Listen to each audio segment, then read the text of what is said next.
पहला क्वेश्चन है निम्नांकित में कौन परिमेय संख्या है। इन क्वेश्चन है कौन परिमेय संख्या है। चार ऑप्शन है हमारे पास। पहला क्वेश्चन है कि कौन परिमेय है, तो चार क्वेश्चन में पहला ऑप्शन है 0, दूसरा ऑप्शन है √2, तीसरा ऑप्शन है पाई और चौथा ऑप्शन है इनमें से कोई नहीं। इनमें से कोई नहीं। तो बता सकते हो कि कौन परिमेय है।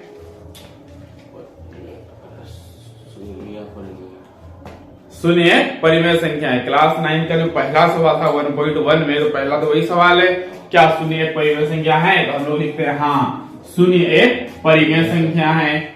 शून्य एक परिमेय संख्या है। अगर परिमेय संख्या है तो हम क्या कर सकते हैं, जिसे हम कैसे लिख सकते हैं, p/q के रूप में लिख सकते हैं। जो परिमेय संख्या है उसको हम लोग कैसे लिखते हैं, p/q के रूप में लिखते हैं। जैसे कहेंगे 3 जो है परिमेय संख्या है तो उसके नीचे कुछ नहीं है तो क्या है, 1 है, तो ये किसका रूप होता है, p/q का रूप होता है। क्लियर है, p/q के रूप में लिख सकते हैं। यहाँ एक बात और मेंशन कर देना है कि जहां q बराबर नॉट 0, मतलब ऊपर 0 हो सकता है लेकिन नीचे वाला 0 नहीं होना चाहिए, क्योंकि 0 से भाग देंगे तो इनफाइनाइट हो जाएगा। क्लियर है। नेक्स्ट क्वेश्चन पढ़िए। निम्न में से कौन परिमेय संख्या है, मतलब चारों में से बताना ये कौन परिमेय है। ठीक है, दोनों सेम क्वेश्चन है, पहला और दूसरा, ऑप्शन सिर्फ अलग अलग है। तो इस बार आप लोग बताइए, √2 है, बी में √23 है, सी में √225 है और डी नंबर पे 0.10100001 है। तो चारों में से कौन सा हो सकता है, परिमेय कौन होगा। ये तो दिख रहा है कि 2 का वर्गमूल नहीं निकलेगा, अभी 1 पॉइंट में आ जाएगा। परफेक्ट स्क्वायर नहीं है, पूर्ण वर्ग नहीं है। 23 जो है ये भी पूर्ण वर्ग नहीं है, 23 का भी 25 का होता है, 25 है ना।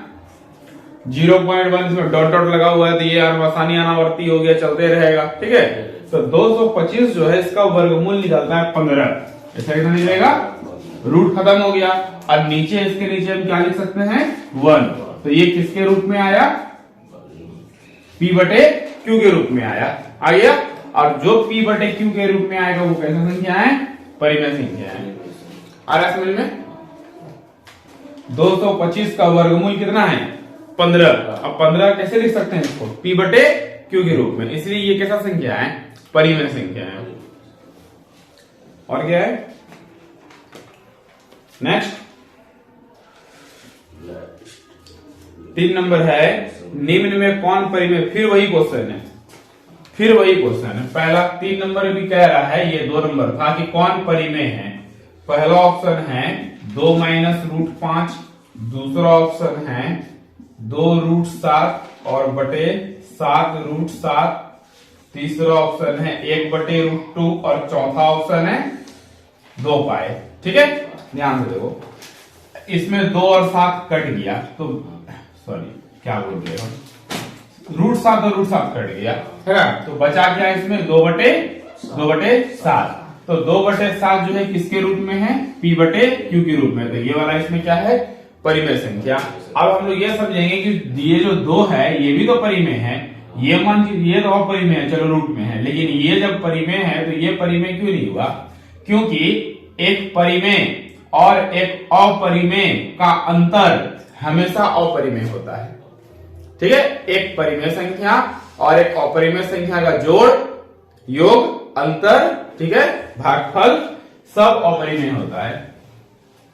ये परिमेय है, ये अपरिमेय है, दोनों का जो भागफल है वो क्या होगा, अपरिमेय होगा। ठीक है, पाई जो है एक अपरिमेय संख्या है और इसका गुणनफल एक परिमेय से है, तो ये भी क्या हो गया, अपरिमेय हो गया। ठीक है, लिखो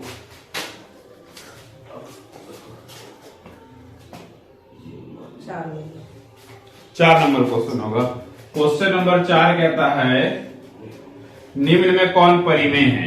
पहला ऑप्शन है 3/√2, दूसरा ऑप्शन है 1/2, तीसरा ऑप्शन है √2 और चौथा ऑप्शन है √11। ठीक है, तो कौन परिमेय है बताइए? एक तो बटन नहीं कटा, बटे में तो दो ठो है, लेकिन वो तो नहीं कटा। ये वाला रूट में है ना, ये परिमेय है और ये अपरिमेय है, और एक परिमेय और अपरिमेय का भागफल हमेशा अपरिमेय होता है। ये तो नहीं होगा, ये रूट में है, ये भी नहीं होगा, इसका भी पूर्ण वर्ग नहीं है, तो बचा कौन? 1/2, तो दोनों परिमेय है। ठीक है, तो ये वाला आंसर हो गया हमारा। आए समझ में? निम्न में फिर वही क्वेश्चन है, कौन परिमेय है? 5 नंबर, ए नंबर ऑप्शन √2 है, √3 है, √4 है और डी नंबर में √5 है। तो किसका वर्गमूल निकलेगा? 4 का वर्गमूल होता है 2, और किसी का वर्गमूल निकलेगा? कोई कंप्लीट स्क्वायर नहीं है, बस यही है। तो 4 का वर्गमूल 2 निकला, जिसको कि बटे में लिख सकते हैं 2/1 p/q के रूप में है, तो परिमेय हो गया।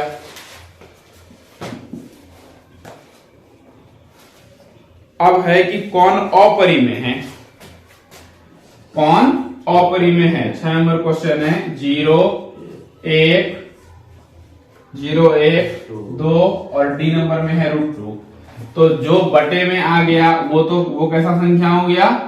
परिमेय। परिमेय नहीं लेना है हम लोगों को। ये भी बटे में आ गया, ये भी कैसा हो गया? परिमेय। ये भी बटे में आ गया, तो ये भी कैसा हो गया? परिमेय। रूट वाला बटे में आएगा नहीं, ये हमारा क्या हो गया? अपरिमेय संख्या है। तो हमारा ऑप्शन हो गया डी। तो कौन अपरिमेय है? √2 कैसा संख्या है? अपरिमेय संख्या है। 7 होगा ना? हाँ, तो 7 नंबर क्वेश्चन है, कौन अपरिमेय है? वही क्वेश्चन है, फिर बताना है कि कौन अपरिमेय है। 3, 1/3, √4 और पाई।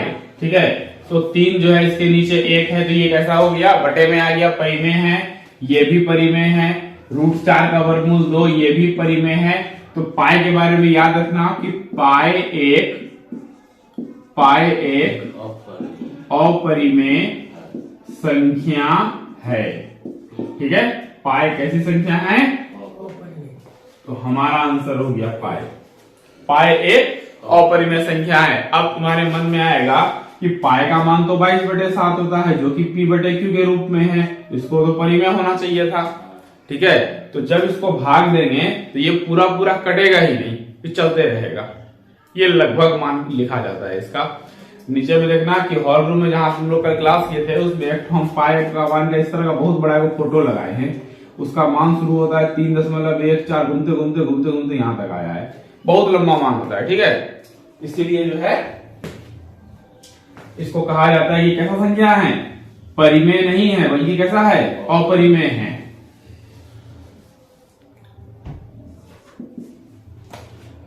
पाई क्या है? सिर्फ अगला क्वेश्चन देखो, 8 नंबर। पाई क्या है? यही हो गया आंसर कि पाई क्या है? पाई एक अपरिमेय संख्या है। Option number B. 4 ऑप्शन दिया है कि पाई परिमेय है कि अपरिमेय है या पूर्ण है या कोई नहीं है। तो अपरिमेय संख्या नहीं है, पूर्ण संख्या नहीं है, अपरिमेय संख्या है। पाई कैसा है? पाई एक अपरिमेय संख्या है। शून्य क्या है? 9 नंबर क्वेश्चन। 9 नंबर क्वेश्चन है कि शून्य क्या है? शून्य क्या है? 4 ऑप्शन है हमारे पास। पहला ऑप्शन जाता है कि परिमेय, अपरिमेय, प्रकृत और कोई नहीं। तो जो पहला ऑप्शन है वही है कि शून्य क्या है भाई? परिमेय संख्या है। क्लास 9 का 1.1 का पहला सवाल है, एनसीईआरटी।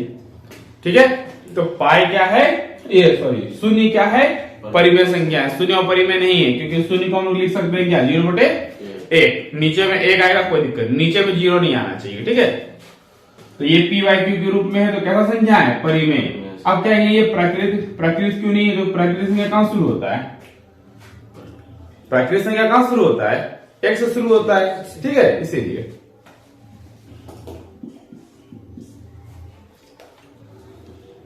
निम्नांकित में कौन विजातीय है? विजातीय मतलब जो सबसे अलग है। 4/25, 9/16, 1/4 और 5/36। तो सबसे अलग कौन है बताओ? देखो 4 का वर्गमूल 2 और 25 का वर्गमूल 5, 9 का वर्गमूल 3, 16 का 1 का वर्गमूल 1, 4 का वर्गमूल 5 का नहीं निकला और 36 का वर्गमूल। तो बताओ सबका तो निकल गया, तो कौन ऐसा जो नहीं निकला? लास्ट वाला है ना, विजातीय होता है, विजातीय चुने जो सबसे अलग है, तो सबसे अलग यहाँ पे कौन है? यही है। ठीक है, ये सब परिमेय हुआ क्योंकि किसी में रूट दिख रहा है।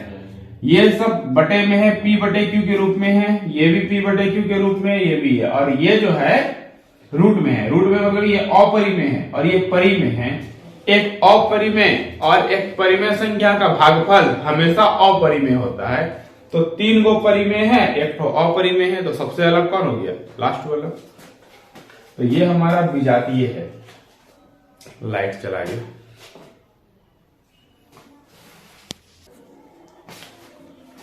दस नंबर सवाल क्या कहता है? निम्नलिखित में कौन विजातीय है? सेम क्वेश्चन है। 4/25 का ओवर रूट, 9/16 का ओवर रूट, 1/4 ओवर रूट और डी नंबर। सेम क्वेश्चन हो गया क्या? हाँ। चलो स्किप करो, सेम क्वेश्चन है तो वही तो 5/36 वाला है ना? इसको अगला क्वेश्चन है हमारे पास 18 नंबर। 0.3 पर रेकरिंग है। ठीक है, इसको ब्रेक करना है। कैसे ब्रेक करेंगे? तो याद रखना, जिसके ऊपर में रेकरिंग है उसके बदले क्या आएगा? उसके बदले क्या आएगा? 9। बस हल कर दो। 3 का 3, 3 तिया हो गया आंसर। अलग अलग तरह का सवाल आएगा, अभी हम लोग बनाएंगे। ये तो पहला सवाल है। एक और सवाल है 19 नंबर में। 0.47 और 7 पे रेकरिंग है। ठीक है, तो इसको कैसे हल करेंगे? तो लिखेंगे 47, जिसके ऊपर में रेकरिंग है उसके बदले क्या लिखना है? 9। ध्यान से समझना है इसको। 3 बात याद रखना है इसमें हम लोगों को। जिसके ऊपर में रेकरिंग है उसके लिए लिखेंगे 9। जिस पे रेकरिंग नहीं है और वो दशमलव के बाद है, सबसे इंपॉर्टेंट बात, जिस पे रेकरिंग नहीं है और वो दशमलव के बाद है उसके लिए क्या लिखेंगे? 0। और जिस पे रेकरिंग नहीं है उसको घटा देंगे। याद रहा 3 बात? एक बार फिर से। ठीक है, जिसके ऊपर में रेकरिंग है, पहले जो है क्वेश्चन लिख लिए। जिसके ऊपर में रेकरिंग है उसके बदले क्या? 9। जिसके ऊपर में रेकरिंग नहीं है और वो दशमलव के बाद है उसके बदले 0। और जिस पे रेकरिंग नहीं है उसको घटा देंगे। तो 47 में 4 किया 43/90 कटेगा तो ठीक है, नहीं तो वही आंसर है। याद रहेगा। एक और एग्जांपल देते हैं। जैसे मान लो 0.26 ये क्वेश्चन है, तो जिस पे रेकरिंग है उसके बदले, जिस पे रेकरिंग नहीं है और वो दशमलव के बाद है उसके बदले, और जिस पे रेकरिंग नहीं है उसको क्या करेंगे? तो 26 में 2 गया बटे 90 कटेगा, कटाओ 2 से हो गया 12 और 2 से हो गया 45 और कटेगा 3 से हो गया 3 चौके 12, 15 तिया 45, तो 4/15 आया समझ में बात? कटेगा कटाएंगे, नहीं कटेगा छोड़ देंगे। 20 नंबर क्वेश्चन है। 0.001 पर रेकरिंग है, ये किसके बराबर है? तो देखो ऊपर में लिखेंगे 001। अब यहाँ जो 3 संख्या पे रेकरिंग है ना, तो नीचे में क्या 9 आएगा? अगर किसी एक संख्या पे रेकरिंग है तो 1 9, 2 है तो 2, 3 है तो 3, 4 है तो 4। अब किसी भी संख्या के पहले 0 का मान नहीं होता है तो ये उसको क्या करेंगे? हटा देंगे। तो हमारा आंसर क्या होगा? 1/999। क्लियर है?